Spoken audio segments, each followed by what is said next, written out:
사도행전 20장. 우리가 지난주에 마태복음 5장의 소위 소금과 빛에 관한 그런 본문도 마찬가지인데요. 사도행전 20장 오늘 이 말씀도 교회 다니는 사람이라면 굉장히 익숙한 말씀입니다. 근데 지난주 마태복음은 이제 저와 여러분이 주일 예배 때 한 번도 나눈 적이 없다가 이제 지난주에 처음 나눴었고, 오늘 이 말씀은 2016년도에 제가 키르기스탄 선교지에 다녀오고 난 뒤로 선교 보고를 하면서 나누었던 그 말씀 본문이기는 합니다. 근데 그때는 말씀을 이렇게 자세히 들여다보기보다는 주로 선교 보고에 치중을 했었기 때문에 어쩌면 이 사도행전 20장 우리에게 너무나도 익숙한 이 말씀 본문을 저와 여러분이 이렇게 깊이 들여다보는 건 오늘 이제 처음일 텐데, 오늘 이 말씀을 통해서 우리가 다시 한번 하나하나 좀 자세히 들여다보면서 우리 믿음이 어디에 있는가 조금 더 살펴봤으면 좋겠습니다. 특별히 우리가 지난주에 항존직 선거를 하고 이 피택자들을 우리가 이제 모시게 되었는데, 이 말씀 본문은 아주 오래 전에 이미 이때쯤 하고 정해놨던 거니까 하나님께서 왜 이 말씀을 이때 주셨는가를 다시 한번 확인하는, 그리고 새로운 믿음의 고백을 하는 그런 시간이 되면 참 좋겠습니다. 오늘 말씀 22절에 이런 말씀, 이런 표현이 있습니다. 나는 성령에 매여. 그러죠. 성령에 매여 있다. 이건 뭐 문법적 용어로 얘기하면은 이제 완료 분사 형태인데요. 옛날에 그랬는데 지금도 역시 변함없이 그렇다. 성령 하나님께 내가 예전에 매여서 지금도 변함없이 매여 있다, 이런 얘기거든요. 근데 이건 두 가지를 우리에게 던집니다. 하나는 정체성의 문제예요. 그러니까 바울을 통해서 주님께서 말씀하시기를 내가 누구냐라고 하는 것을 분명히 알아야 한다고 하는 거죠. 자, 한번 질문해 볼까요? 저와 여러분이 누굽니까? 저와 여러분이 우리 누구예요? 우리가 남이가? 우리가 누구예요? 우리가 남이 아니죠. 다 하나님의 자녀. 다 그래서 교회 다니는 사람들을 다 형제자매라고 부르지 않습니까? 왜냐하면 똑같이 하나님의 자녀이기 때문에. 그러면 이제 우리가 조금 더 질문해서 하나님의 자녀는 어떤 사람들을 얘기하는 건가? 어떤 사람들이 하나님의 자녀인가? 1차적으로는 교회 다니는 사람이죠. 그렇죠? 교회 다니는 사람이 하나님의 자녀입니다. 맞습니다. 그러면 교회만 다니면 다 하나님의 자녀인가요? 물론 우리는 교회를 다니는 사람을 저 사람은 하나님의 자녀고 저 사람은 하나님의 자녀가 아니고 그렇게 말할 수 없습니다. 우리에게는 그런 권리가 없어요. 그러나 우리 개인의 신앙 고백에서 내가 과연 하나님의 자녀가 맞아? 라고 하는 질문은 던질 필요가 있죠. 바꿔 얘기하면 내가 교회 다니는 사람인가? 거기서 끝나는 건가? 아니면 교회 다니는 사람으로서 그리스도인다운 모습을 가지고 살아가는 건가? 라고 하는 질문을 해야 된다고 하는 거죠. 우리가 그런 정체성이 모호해지면, 그런 정체성을 분명하게 하지 않으면 올바른 신앙을 가지기가 어렵고 올바른 믿음으로 성장해 가기가 어려워지는 거예요. 오늘 이렇게 저렇게 교회 다니는 사람은 아직까지 많이 있지만 분명한 이 믿음의 정체성을 가지고 그리스도인으로서 살아가는 사람들이 얼마나 될까라고 질문했을 때 여러분은 어떻게 대답하시겠습니까? 물론 정체성이라고 하는 것이 물론 뭐 갑자기 오늘부터 교회 그래서 생기고 그다음에 뭐 공부해서 머리로 뭐 이렇게 아는 건 아닙니다. 그렇게 확립되는 것이 정체성은 아니죠. 정체성의 확립, 정체성이 세워진다고 하는 것은 오랜 기간 동안 그 어떤 훈련과 그 자연스럽게 몸에 배이는 연습이 있어야 되는 거예요. 그리스도인이 교회 다니는 사람이 하나님의 자녀라고 하는 정체성을 바르게 가지려면 그 어떤 과정이 끊임없이 있어야 된다고 하는 건데, 그 과정은 결국 예배, 말씀, 기도, 봉사, 나눔, 섬김, 그리고 자기 비움이에요. 자기를 자꾸 없애는 그런 훈련을 해야 되는데, 그 훈련은 예배에 참석하고 말씀을 읽고 말씀을 붙들고 기도하고 그런 것들이 계속 반복될 때 가능해지는 것이고, 그럴 때 자기가 누구냐, 내가 누구냐라고 하는, 내가 그리스도인이라고 하는 정체성이 바르게 세워지는 거예요. 그래서 예배 참석하시라고, 그래서 성경 읽으라고, 그래서 기도하라고 예배 나오라고 그래서 자꾸 얘기하는 거예요. 그렇지 않으면 그냥 교회 다니는 사람으로 끝나버릴 가능성이 있다. 바울은 계속해서 자기가 누구라고 하는 것을, 예수님을 만나고 난 뒤로 자기가 누구라고 하는 것을 끊임없이 잊지 않으려고 애를 쓰고 있고 수시로 고백하고 있고, 그것을 오늘 사도행전 20장에서는 성령에 매여 있다라고 고백하는 거죠. 또 하나, 성령에 매였다라고 하는 이 말씀은 무엇을 얘기하냐면 우리의 주인이 누구냐는 거죠. 주인이. 저와 여러분의 주인이 누굽니까? 주인이 누구예요? 우리의 주인이 하나님, 삼위일체 하나님. 우리의 신앙의 고백의 언어로, 늘 습관적인 언어로 바꿔 얘기하면 예수 그리스도, 그분이 우리의 주인인 거예요. 내가 내 인생의 주인이 아니란 말이죠. 우리는 흔히 그렇게 착각하며 살아요. 교회 밖에 있는 사람들은 그럴 수 있어요. 근데 교회 안에 있는 우리도 그렇게 산단 말이죠. 마치 내가 내 시간을, 내 어떤 건강을, 내 어떤 재산을, 내 어떤 미래를 내가 책임질 수 있고 내가 마음대로 좌지우지할 수 있는 것처럼 살아간다는 거죠. 근데 여러분 어때 그래요? 우리가 이미 다 알고 있는 거잖아요. 내가 아무리 관리를 잘해도 내 몸 어디 한 구석에서 문제가 생기는 걸 우리가 알아요, 몰라요? 모른단 말이죠. 내가 뭐 앞으로 10년, 20년, 30년, 40년 살 것 같아도 내가 언제 죽을지 우리는 전혀 알 수가 없는 거예요. 아무것도 우리가 아는 게 없어요, 사실은. 우리가 모든 것을 아는 것 같지만 사실 우리는 아무것도 모르고 살아간단 말이죠. 그러니까 우리 인생의 주인은 오직 우리를 지으신 그분, 삼위일체 하나님밖에 없다. 그것을 바울은 끊임없이 고백하고 있고 기억하고 있는 거죠. 그리고 다시 22절에 그러한 어떤 올바른 정체성과 우리의 주인이 누구냐는 것을 분명하게 알고 있는 바울이 예루살렘으로 간다 그랬습니다. 그런데 거기서 무슨 일을 당할는지 알지 못한다 그랬어요. 정말 모를까? 정말 바울이 예루살렘으로 가면은 무슨 일을 당할지 모르기 때문에 이렇게 이야기하고 있는 것일까? 우리가 지금 사도행전 20장을 좀 보고 있는데 20장 3절에 보면은 유대인들이 자기를 해하려고 공모한다 그랬어요. 그러니까 바울의 어떤 여정을 보면 바울은 어디 가든지 늘 이런 위험을 겪어요. 뭐 유대인뿐만 아니고 헬라인에게도, 그 다음에 뭐 여러 어떤 자연적인 환경에 의해서 이렇게 저렇게 수없이 고난을 겪고 고통을 겪고 있다고 하는 것을 바울이 이미 이곳저곳에서 이야기한 바 있어요. 특별히 동족, 자기하고 같은 혈통이 같은 유대인들에게 바울이 겪은 고통은 말할 수 없었죠. 근데 그 유대인들이 몰려 있는 곳, 유대인들의 심장부가 예루살렘이란 말이죠. 근데 그 예루살렘에 가는데 무슨 일이 일어날지 모른다? 말이 안 되는 거예요, 사실은.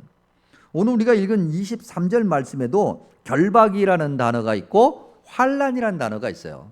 예루살렘에 가면 결박당하고 환란당하고 바꿔 얘기하면 죽을 수 있다. 아니, 그냥 죽는 거예요. 이것은 아주 불보듯 훤한 거거든요. 근데 바울이 무슨 일이 일어날지 알지 못한다라고 얘기해요. 왜 무슨 일이 일어난지 알지 못한다고 말할까? 알면서 바울은 이것이 성령 하나님께서 그를 가라고 하셨기 때문에 간다라고 하는 그런 철저한 순종의 역설적 표현이라는 거죠. 하나님이 명령하셨기 때문이라는 거죠. 죽을 줄 뻔히 알면서도 간다는 거예요. 여러분, 이런 순종이 가능해요? 여러분, 저와 여러분의 믿음 생활 가운데서 이런 경험을 하신 적 있어요? 내가 예수님을 믿는 것 때문에 죽을 수 있다. 그런 경험을 우리가 해본 적이 있어요, 여러분? 우리는 없어요. 물론 어르신들 중에서 아주 뭐 옛날 그야말로 일제 강점기 때 아니면 6.25 때 그런 경험을 해보신 적이 있을 수는 있겠지만 지금 거의 대부분 이 땅에서 지금 믿음 생활하고 있는 그리스도인들은 이런 경험을 해본 적이 없어요. 목사님 저도. 우리는 그런 어떤 생명을 거는 그런 믿음의 상황은 아니라 할지라도 좀 뭔가 예수님을 믿고 열심히 믿는 것 때문에 우리 인생에 뭔가 손해가 나고 우리 인생이 조금 바빠지는 것, 이런 것을 두고 우리가 뭐라고 얘기하냐면, 우리가 종종 듣는 얘기이고 심지어는 우리 옆에 있는 형제자매, 우리 성도들에게 이야기하는 건데, 그게 뭐냐면, 야 적당히 믿어. 너무 하면 그거 미친 거야. 그 이성을 차리고 믿어. 그런 얘기 들어보신 적 있어요, 없어요? 있죠. 그런 얘기 해보신 적 있어요, 없어요? 그것도 해본 적도 있잖아요. 아, 우리 권사님 솔직해서 감사해요. 권사님이 대표로 얘기하신 거야. 사실 다 그런 적이 있어. 아닌 척하고 있는 거지. 예. 우리 그렇단 말이에요, 여러분. 뭐 목숨을 거는 것도 아니야. 그냥 조금 교회 열심히 다녀서 조금 뭔가 좀 내 인생에 좀 손해가 나는 듯이 보이는 그런 걸 놓고도 우리는 그렇게 이야기하고 또 그런 얘기를 듣는데, 목숨을 거는데, 예수님을 믿는다고 하는 것 때문에 뻔하게 이렇게 믿음 고백을 하면 죽는데, 그걸 뻔히 아는데도 그렇게 순종하며 간다? 이건 미치지 않으면 안 되는 거예요. 그러니까 결국 성령에 매였다라고 하는 이 고백을 바꿔 얘기하면 성령에 미쳤다라고 고백하는 거죠. 여러분, 사도행전을 계속해서 읽다 보면 총독 베스도가 사도행전 26장 24절에서 바울과 이제 이야기를 합니다. 바울과 이제 수없이 대화를 하다 보니까 바울이 어떤 사람이고 무엇을 고백하고 있고 얼마나 많이 알고 있고 그 출신이 뭐며 이런 걸 다 알게 된 거예요. 그런데 총독 베스도가 생각에는 도저히 이해가 안 되는 바울의 언행, 행동, 행적이 있단 말이죠. 그래서 사도행전 26장 24절에서 총독 베스도가 뭐라고 얘기합니까? 성경에 가면 그가 큰 소리로 그랬어요. 소리를 지르는 거예요. 답답했던 거예요.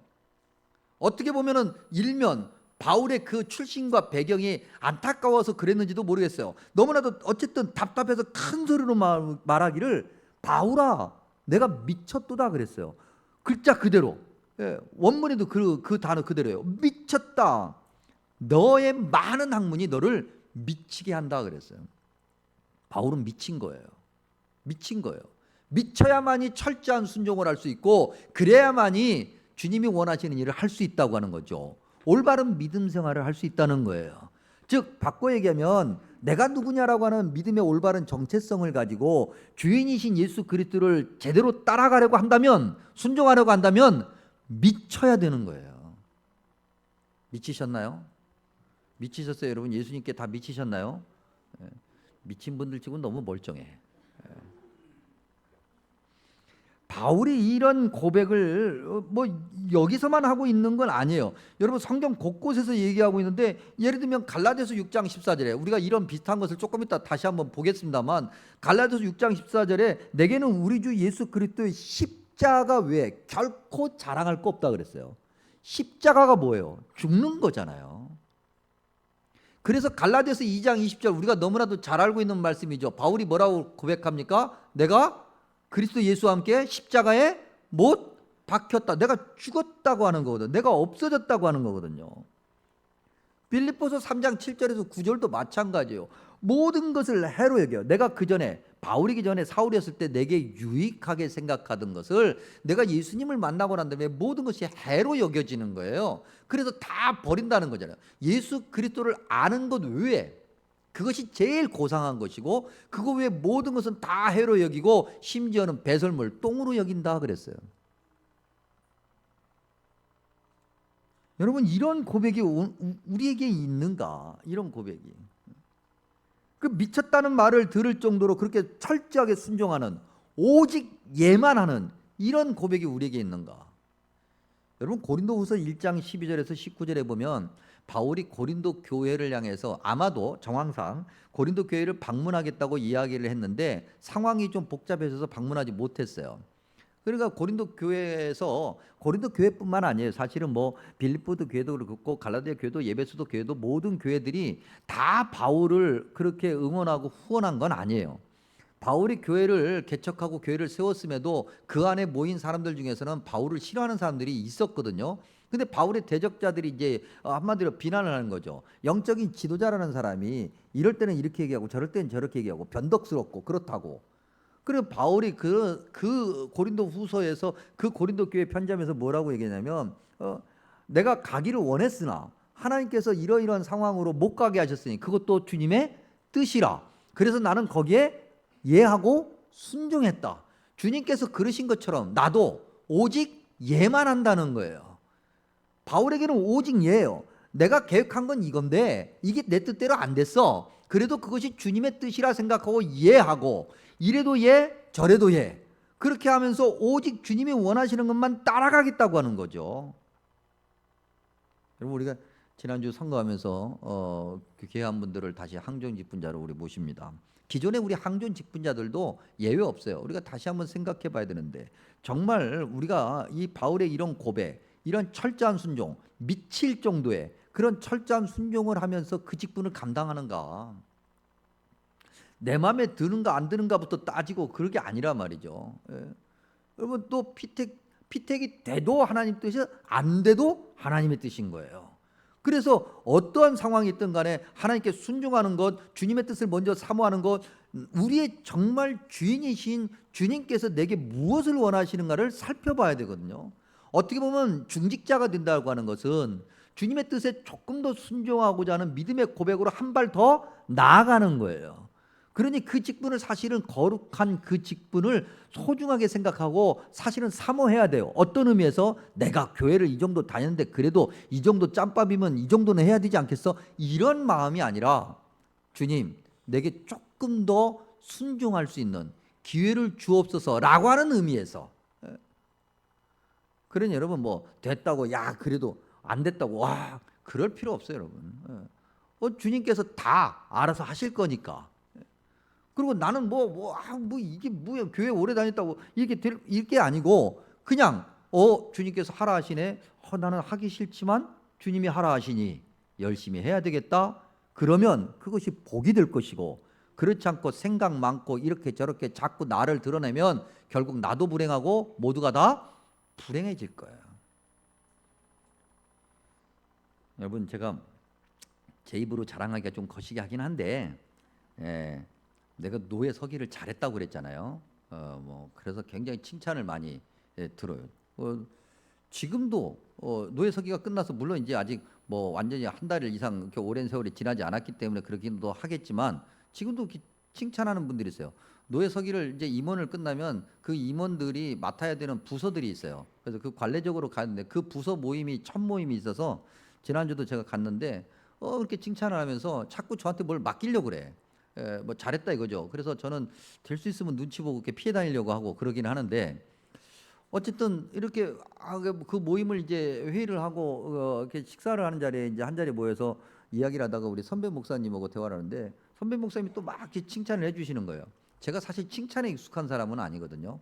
그래서 칭찬을 들을 때마다 막 뭔가가 막 오그라들어서 막 조금 힘든데 그렇게 얘기하길래 제가 그 칭찬을 좀 벗어나 보려고. 좀 모면해 보려고 뭐라고 말씀드렸냐면 뭐 제가 뭐 했나 저 아무 생각 없이 했어요 그랬단 말이죠. 그랬더니 그 선배 목사님이 아무 생각 없이 했어? 그러는 거예요. 네 아무 생각 없이 했어요. 그래서 잘한 거야. 그래서 잘한 거야. 그 무슨 생각을 가지고 있었다면 예를 들어서 내가 뭐 서기가 돼야지 그리고 내가 서기를 하면 이런 걸 해야지 그런 생각을 가지고 했었다면 못했을 거라는 거예요. 그러면 이렇게 저렇게 자기의 생각을 관철시키려고 하고 주장하려고 하고 그러다 보면은 이런저런 사람들의 이야기를 듣지 못하게 되고 결국 그것 때문에 누군가는 힘들어졌을 것이고 이렇게 저렇게 뭐 너도 힘들고 남도 힘들고 다 힘들어졌을 거라는 거죠. 근데 아무 생각이 없었거든요. 그러니까 그냥 하라는 거 열심히 한 거고 이 사람이 얘기도 듣고 저 사람이 얘기도 듣고 그런 거예요. 그래서 저는 이제 그 얘기를 듣고 난 다음에 이제 그냥 또 한 번 칭찬하시기 위해서 하신 얘기겠거니 그랬는데 돌아와서 말씀을 이렇게 준비하면서 계속 이렇게 들여다보고 있다니까 그 말이 정답이더란 말이죠. 물론 바보같이 살라는 얘기는 아니에요. 아무 생각이 없어야 되는 거예요. 영적인 부분은 특별히 그래요. 세상에서는 여러분 뭐 여러분들이 뭐 세상에서 직업을 가지고 살아가시니까 각자의 자리에서 나름대로 경험도 있고 노하우도 있고 그러니까 그렇게 살아가시는 건데 교회 안으로 들어오면 그런 모든 것들을 다 내려놓고 아무 생각이 없어야 돼요. 그래야 주인 하나님을 모실 수 있는 거예요. 근데 생각이 많으면 내 어떤 신앙의 경험, 내 사회적인 경험, 세상의 어떤 지식 이런 것이 많으면 주인 되신 하나님을 볼 수가 없어요. 십자가 은혜가 뭔지를 알 수가 없단 말이죠. 내가 생각하는 게 많은데 그래서 자꾸 하나님께 얘기한단 말이죠. 하나님, 난 이건 안 돼요. 이건 내가 할 거예요. 이건 왜 안 해주죠? 이거 하기 싫은데 왜 나한테 하라는 거예요? 자꾸 그런단 말이에요. 24절에 바울이 나의 생명조차 조금도 귀한 것으로 여기지 않는다 그랬어요. 이거 세번역 성경으로 다시 읽어드리면 나는 내 목숨이 조금도 아깝지 않습니다. 방금까지 한 이야기예요. 목숨 걸겠다고 하는 거예요. 주님이 그렇게 말씀하시니까 하라 하시니까 얘밖에 없는 거잖아요. 근데 그게 죽음의 길이야. 그래도 간다는 거죠. 여러분 그래야 우리가 천국 가지 않겠어요? 했는데 이 길로 가다간 죽을 것 같은데 이건 아니죠 주님. 그 처음엔 모르고 몇 발자국 갔네? 가다 보니까 힘들어. 이것도 아니죠. 좁고 협착한 길은 주님이 나가시는 거지 아무나 가는 게 아닙니다. 나는 못 가요. 나 같은 사람이 어떻게 갑니까? 이것도 교만이라. 그냥 가는 거예요.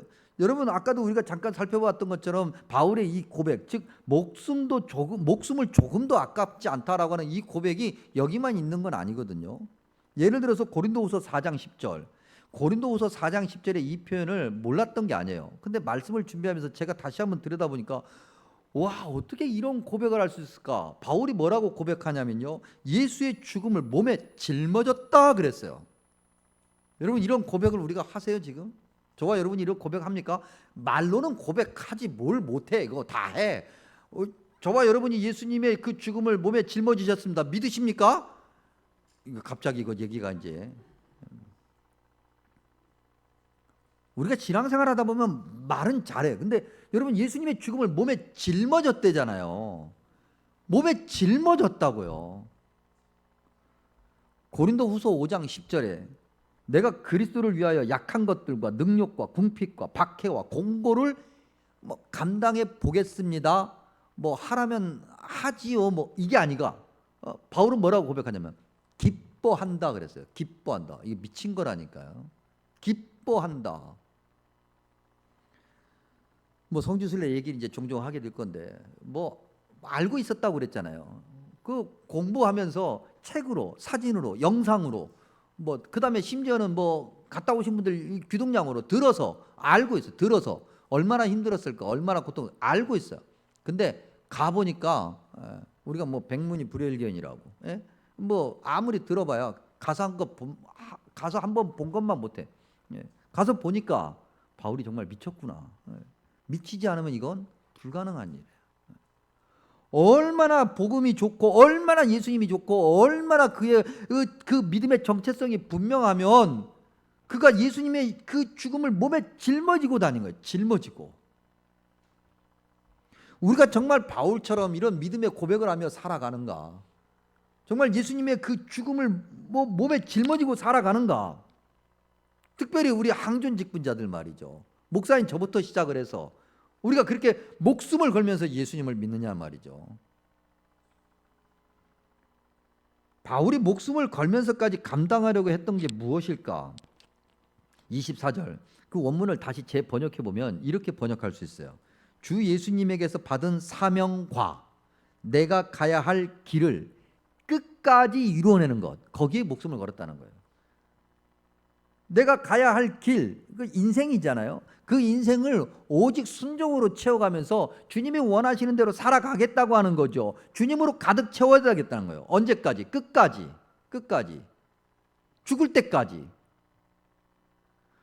우리는 종종 얘기하죠. 우리의 열정과 우리의 열심을 채우면서 그것이 주님의 사명이라고 생각해요.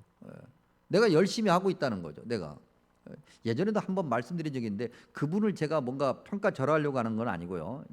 반면교사의 예로 타산지석의 예로 어떤 한 분을 제가 언급하고자 하는데 이분이 예전에 이제 한 10여 년 전에 장로님이 되셨어요. 피택 장로가 되셨어요. 아직 장로 안수 받기 전이었는데 근데 저하고 이제 어떤 자리에서 만났는데 아이고 장로님 되셨다면서요. 축하드립니다. 그랬더니 그분이 이렇게 말씀하시는 거예요. 아이고 감사합니다. 이제 장로 됐으니까 한번 열심히 해볼랍니다. 그래서 순간 좀 그 말이 약간 좀 이걸 어떻게 들어야지 그런데 그분이 그 다음에 또 붙이게 하는 거예요. 아이고 그동안 내가 장로 되면 이거저거 해보려고 그랬는데 이게 열심히 한번 해보렵니다.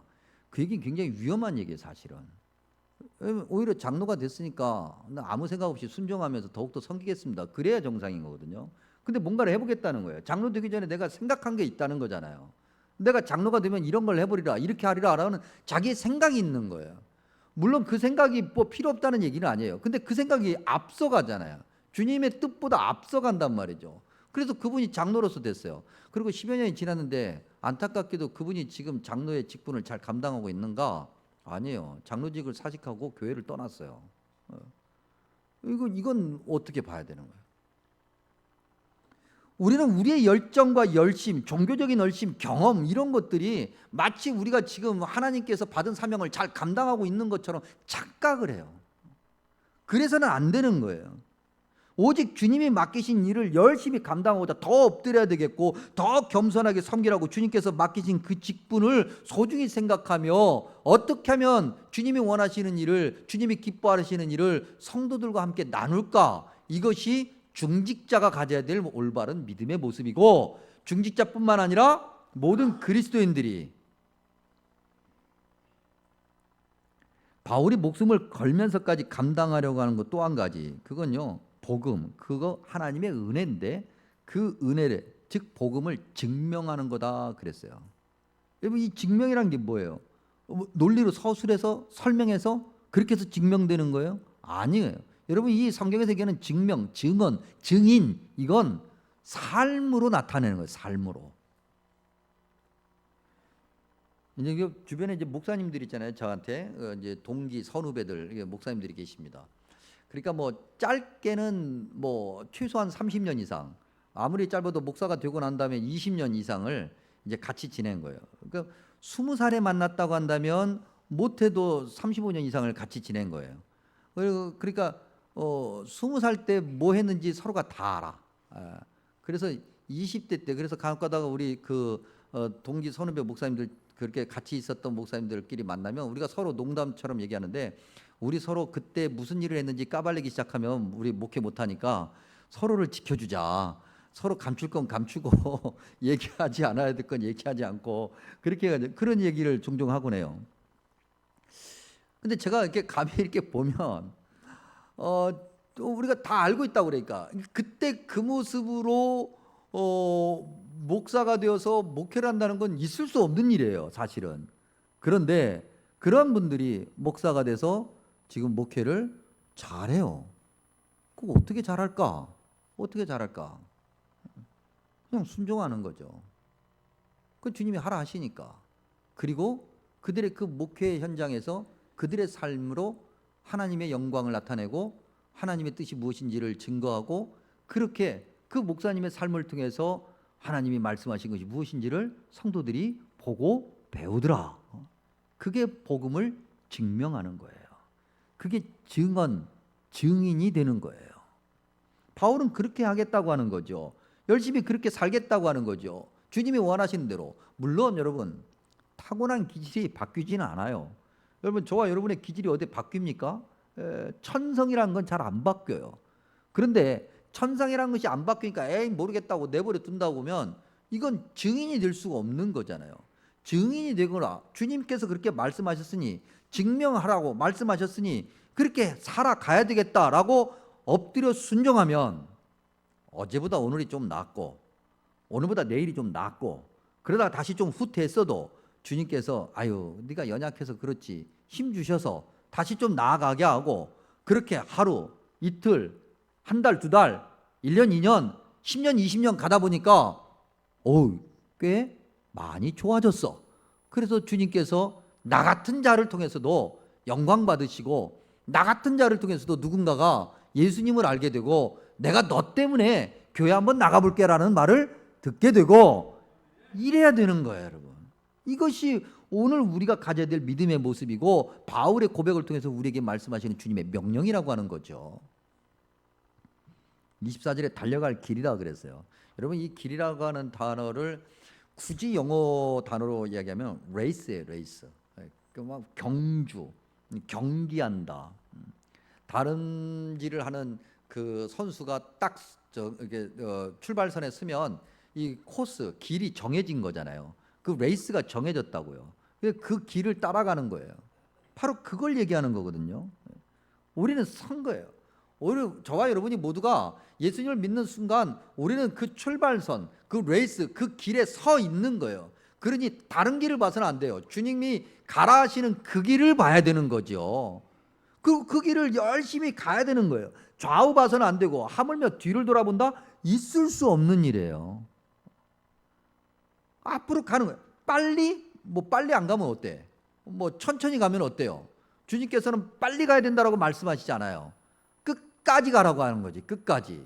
우리가 연약해서 비틀거리기도 하고 넘어지기도 하고 때때는 한숨도 쉬고 간혹 뒤를 한번 돌아볼까 그러기도 하고, 그렇지만 뒤를 돌아봐서도 안 되고 뒤를 돌아볼 뿐만 아니라 뒤로 돌아서 가버리는 건 절대 있을 수 없는 일이고, 오직 앞만 보고 가는 거예요. 멈추지 않는 거예요. 쉬지 않는 거예요.